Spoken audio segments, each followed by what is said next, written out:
Hola a todos, bienvenidos una vez más a su canal Absorción Enfriamiento Psiqui. El día de hoy vamos con uno de los últimos temas de introducción a los procesos de separación. Y ya casi vamos a ir a la parte de cálculos de simple efecto. Pero bueno, el día de hoy vamos a ver cómo calcular el área de transferencia de calor en un evaporador. ¿De acuerdo? Bueno, mi nombre es Luis Germán Gasca y pues vamos a comenzar. Hay que recordar la parte de transferencia de calor. Y en la transferencia de calor, que es un fenómeno muy importante que nosotros estudiamos en semestres anteriores, nosotros tenemos una ecuación que es la parte de la ecuación de Fourier. La ecuación de Fourier nos establece lo siguiente: nos dice que el flujo de energía va a ser igual a un coeficiente de transferencia, en este caso de calor global, una área de transferencia de calor y en este caso un delta de temperatura. Pero vamos a analizar qué es cada cosa. Bueno, primero, en este caso tenemos unidades del sistema internacional, pero bueno, dice que nosotros vamos a tener un flujo, o necesitamos un flujo, en este caso de energía, y para ese flujo vamos a ir con la parte del coeficiente. El coeficiente, lo que se refiere, y de hecho creo que viene una diapositiva más adelante, es la facilidad con la que se transfiere, en este caso, energía. Entre más grande sea el coeficiente, pues obviamente es más fácil transferir energía. Entonces, justamente nosotros vamos a ver lo siguiente. Por ejemplo, el flujo de calor pues es un flujo ya precisamente predeterminado, calculado por ejemplo con la parte del evaporado y su carga entálpica. Hay que recordar que la carga entálpica es la cantidad de energía necesaria para generar un kilogramo de evaporado. Entonces este calor ya lo voy a tener. Entonces justamente el flujo de calor ya está predefinido. Ahora, nosotros vamos a tener un coeficiente de calor dependiendo del tipo de evaporación y el tipo de evaporador que nosotros estemos utilizando. Pero bueno, a lo que voy. Entre mayor sea el coeficiente, por ejemplo, quiere decir que es más fácil transferir energía. Entonces, si el coeficiente, en este caso, tiene un valor alto, quiere decir que, por ejemplo, no necesitamos tanto potencial para poder transferirlo, ¿de acuerdo? O en dado caso que nosotros tengamos una diferencia de temperaturas, un potencial alto, si es que las propiedades térmicas me lo permiten, pues obviamente el área pues tiende a disminuir, ¿de acuerdo? Si yo tuviera un coeficiente, en este caso bajo, y tuviéramos el mismo potencial, ¿no? Necesito una mayor cantidad de material para poder transferir esa cantidad de calor. Quiere decir que esto es inversamente proporcional, ¿de acuerdo? Entonces, a mayor coeficiente de transferencia de calor, el área que yo voy a estar utilizando, pues va a ser menor. Pero si es difícil transferir energía, pues obviamente la cantidad de área para transferir el calor, pues va a ser considerable. Son, en este caso, inversamente proporcionales. Bueno, eso es lo que a mí me debe interesar. Ahora, prácticamente a partir de la ecuación de Fourier, lo que a mí me interesa entonces es la parte del área de transferencia de calor. Eso es muy importante, pero antes de poder irnos a la parte de transferencia de calor necesitamos checar, bueno, quién es mi delta T y de dónde voy a sacar, en este caso, el valor del coeficiente. Bien, entonces quedamos que el coeficiente global de transferencia de energía va a describir la facilidad con la que nosotros vamos a transferir calor.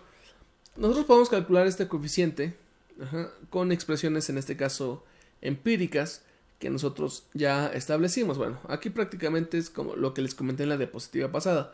Entre mayor sea el valor de este coeficiente, quiere decir que es más fácil transferir energía. Nosotros vamos a tener que este coeficiente depende de tres cosas. Depende, una, del potencial, que es este que estamos, en este caso, poniendo aquí. Depende de la viscosidad. Y depende de la velocidad con la que estemos circulando, en este caso, la solución dentro de los tubos, ¿de acuerdo? Bueno, entonces, este primero, o esto que vamos a analizar, es en función de la fuerza impulsora. Ahorita vamos a ver la fuerza impulsora de potencial térmico, ¿de acuerdo? Ahorita vamos a ver justamente la expresión empírica. Lo que nosotros nos tenemos que acordar es que este delta T, que nosotros vamos a utilizar para circulación forzada, nosotros ya habíamos más o menos checado, y este delta T en circulación forzada va a ser la temperatura de saturación, a la Tx, y en este caso mi temperatura de vapor saturado menos la T para uno de circulación natural. Pero esto, ojo, esto va a estar justamente en función de la ecuación, de lo que es la ecuación de Fourier, ¿no? A veces la parte de la U, ahí me tienen que especificar qué tipo de delta T tiene, aunque teóricamente siempre tendría que corresponder a esto de acá.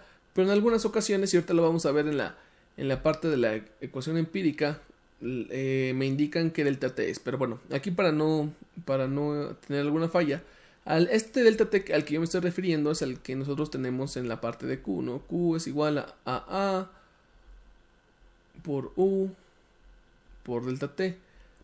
Este delta T que yo voy a poner aquí, este delta T nunca va a cambiar si es circulación forzada. Si es circulación forzada, pues siempre va a ser temperatura de vapor saturado menos Tx. O si es circulación natural, es la temperatura de vapor saturado menos T. O sea, es este que está aquí. En algunas ocasiones, nosotros vamos a tener una expresión para la U. La parte de la U casi siempre me van a indicar cuál es el delta que voy a estar ocupando. De acuerdo, hay que tener mucho cuidado con esto. Pero, bueno, teóricamente el coeficiente siempre va a estar en función de la fuerza que va a impulsar, o en este caso el potencial térmico, ¿sale? Bueno, también nosotros tenemos que entender que la parte de la velocidad influye mucho en el valor de mi coeficiente de transferencia de calor. Esto simplemente son generalidades. Aquí podemos ver para uno de circulación forzada, mi valor de la U pues va a estar más o menos en este caso proporcional debido a la parte de la velocidad que se mantiene en la parte de los tubos, ¿de acuerdo? Entonces, dependiendo la velocidad, pues también vamos a tener un incremento o algo por el estilo. Bueno, pero en este caso el delta Tx, que justamente era lo que nosotros habíamos precisamente checado, entre mayor sea la diferencia de potencial, también va a ser mayor el valor del coeficiente de transferencia de calor. Sin embargo, para un valor para un evaporador de circulación natural, este va a tener un valor máximo en el que nosotros vamos a poder trabajar. Este delta T se llama delta T óptimo, ¿de acuerdo? Va a haber un punto en el que nosotros vamos a alcanzar el máximo valor de la U, y si yo empiezo a aumentar este potencial, pues obviamente la transferencia se va haciendo en este caso más complicada. Esto lo podemos explicar prácticamente porque cuando nosotros tenemos una ebullición muy rápida en la parte de los tubos, tenemos un calentamiento como que disparejo, ¿no? Entonces, pues obviamente en un lado tenemos un calentamiento más rápido, en otro más corto. Entonces, el coeficiente de transferencia de calor pues empieza ahí a tener un poco de problemas. Entonces, después de este delta T, nosotros empezamos a bajar la parte del coeficiente, ¿de acuerdo? Bueno, para este tipo de coeficientes nosotros tenemos una expresión, ¿de acuerdo? Que es este de acá. Dice que la U va a ser igual a una constante A multiplicado por una delta T elevado a la B, 1 más la viscosidad de la solución elevado a la C. En este caso hay que tener mucho cuidado porque este delta T, lo que les comentaba, ¿no? La mayor parte del tiempo es una delta Tx para la U, es decir, va a ser la temperatura de vapor saturado, menos la temperatura de ebullición, que en este caso sería Tx. Casi siempre viene en función de Tx, pero también puede ser, o sea, hay que tener cuidado con las expresiones que luego manejan en algunos problemas, y ese puede ser delta T, ¿no? Para circulación natural, aunque es muy complicado que pueda ser delta T, entonces casi siempre es delta Tx, pero bueno, eso nada más es función justamente de una ecuación empírica, ¿no? Entonces los coeficientes A, B y C pues normalmente me los van a dar en el problema.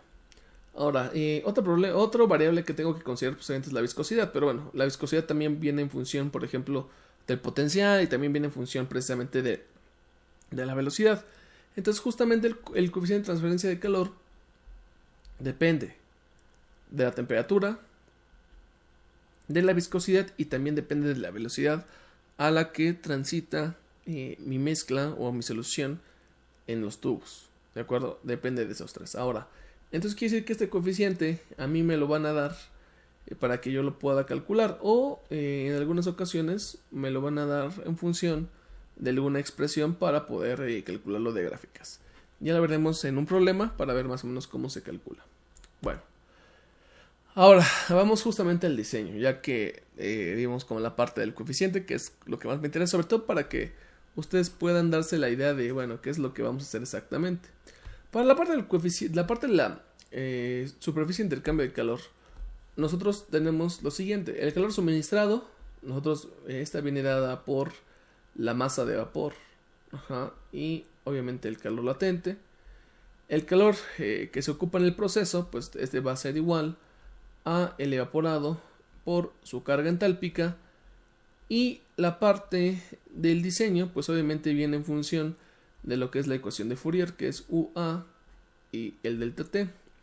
Este delta T es el que varía en función de si es circulación natural o circulación forzada. Pero bueno, lo importante de aquí es entender prácticamente qué es lo que voy a hacer en mi problema. Lo más común es que a ti te digan, ¿sabes qué es el balance de materia? Bueno, es el balance de materia, sacas temperaturas y sabes cuánto es el evaporado que se va a generar. Entonces, ya con las energías, tú debes decir, para 1 kilogramo de evaporado necesito 500 kilocalorías. Entonces, si el proceso o la operación te demanda 500 kilogramos, multiplicas 500 por 500, entonces vas a tener el calor que es necesario para que se lleve a cabo el proceso o la operación. Entonces, tú puedes calcular el calor que se tiene que suministrar, o puedes calcular el calor para la parte del diseño, ¿de acuerdo? Entonces, lo más común es que siempre vamos a utilizar como pivote la parte de el calor en el proceso, aunque obviamente hay problemas que te pueden dar el diseño ya del evaporador, y de ahí en fuera puedes ir hacia los otros lados, pero bueno, es lo más común. Les digo, puede ser que te digan, ¿sabes qué? Tienes el diseño, tienes tantos tubos, tienes el área, bueno, entonces a partir del diseño puedes ver cuánto puedes evaporar, pero bueno. Entonces lo más común es que nosotros vamos a agarrar la parte del diseño con la parte del proceso, y entonces me va a quedar de esta manera. Entonces, claramente aquí lo que tengo que despejar es la superficie de intercambio de calor, de transferencia de calor. Y entonces la superficie de transferencia de calor va a ser igual a el calor que se necesita para el proceso sobre el coeficiente y el delta T. Y aquí nosotros vamos a tener dos expresiones en función del tipo de evaporador que estemos trabajando. Para circulación natural, el delta T, que es el que está aquí, lo vamos a traducir de esta manera, que era lo que explicaba justamente en diapositivas atrás. Coeficiente de transferencia de calor, temperatura de vapor saturado, y la temperatura, en este caso, corregida en los tubos, porque acuérdense que en circulación natural tenemos que corregirla por la presión hidrostática. Esta T, si no se acuerdan, obviamente tendrán que hacer otro video, pero esta va a ser igual a la temperatura aparente de ebullición corregida, que sería TA', que esa es por presión hidrostática, más el aumento en el punto de ebullición. ¿De acuerdo? Ese sería lo que es la T, y si no, pues hay que ir a recordar, ¿sale? Después, justamente, nosotros nos iríamos a uno de circulación forzada, y para circulación forzada, nosotros tendríamos igual, ¿no? E por la carga entálpica, y aquí va a ser una división entre el coeficiente de transferencia de calor y el delta T, que en este caso para circulación forzada va a ser Tx, porque la ebullición se lleva fuera de los tubos, se lleva a cabo en el separador, se flashea. Entonces justamente tendremos aquí las dos expresiones para poder calcular las diferentes superficies de transferencia de calor, ¿de acuerdo? En función de lo que yo esté justamente trabajando. Entonces, al final del día el enfoque siempre va a ser el mismo, ¿no? Vamos a hacer mi balance de materia, repito, voy a sacar cuánto evaporado, con las temperaturas voy a ver cuánta energía necesito para un solo kilogramo, entonces multiplico el evaporado por la carga entálpica y voy a saber cuál es el calor necesario. Con ese calor necesario yo puedo hacer el diseño obviamente en función de este de acá. Acuérdense que el coeficiente U ya tiene una expresión, ¿no? En este caso, vamos a poner aquí un ejemplo que dijera, no sé, ese obviamente es un valor que no corresponde, 250 delta Tx, y este es elevado a la, no sé, 0.8. Les digo, es un ejemplo, nada más. Y aquí abajito 1 más la viscosidad de la solución. Perdón por los garabatos. Y aquí elevado a la 0.1, ¿no? Por ejemplo. Entonces, lo que quiero llegar es lo siguiente. Si yo tengo un evaporador de circulación natural para calcular el área, yo debo de ocupar este delta T. Pero puede ser que este delta T de aquí me diga delta TX para la U, o sea, para la U. La U es independiente de lo que estoy calculando acá. Si para la U dice delta TX, pues obviamente tengo que calcular temperatura de vapor saturada menos TX. Ajá. Entonces eso es independiente. Puede ser que para el de circulación forzada también diga delta TX. Entonces se ocupa el delta TX en ambos casos. Pero este es independiente. Porque siempre para el área, vamos a utilizar este delta T para circulación natural y este delta T para circulación forzada. El delta T que voy a utilizar para el coeficiente de transferencia de calor es independiente. Entonces debo de utilizar el que me indica. Ya que tenga el cálculo del área de intercambio de calor, pues yo puedo calcular lo que es el número de tubos. ¿De acuerdo? Bueno, entonces si yo puedo calcular la parte del número de tubos, pues me va a quedar más o menos así. Vamos a suponer que este sea, en este caso, un tubo. Y para el tubo, pues yo tengo, en este caso, cierta altura. Y yo tengo, en este caso, cierto diámetro. Pero si yo desenredara, si yo desenredara el tubo, por así decirlo, me quedaría una placa más o menos así. ¿De acuerdo? Obviamente la altura es este de acá.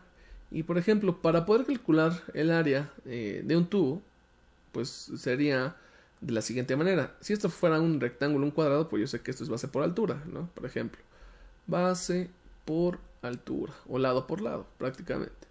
Obviamente la altura es exactamente la misma altura que tiene en este caso el tubo, pero para la parte de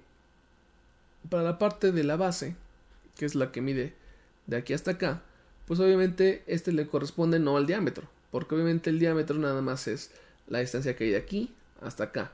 Pero lo que yo voy a desenredar justamente es toda esta placa, es decir, todo el círculo, es decir, todo el perímetro. Entonces, para poder calcular el perímetro de un círculo, pues es pi por diámetro. Por lo que entonces, el área de un tubo va a ser base, que es pi por diámetro, por altura. Entonces, el área de un tubo quedaría de esta manera, Y entonces yo podría calcular el número de tubos en función justamente del área total. Pues si yo tengo el área total y luego tengo el área de un tubo, pues obviamente me saldría el número de tubos.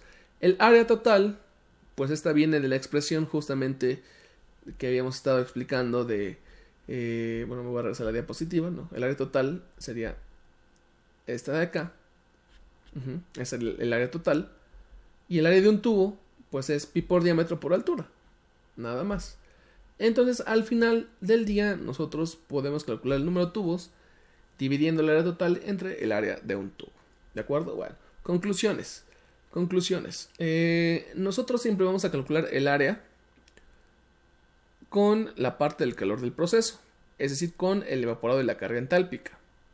Segundo punto, nosotros vamos a ocupar para la U el delta que me estén indicando. Casi siempre es un delta TX, lo que se refiere a la temperatura de vapor saturado menos TX.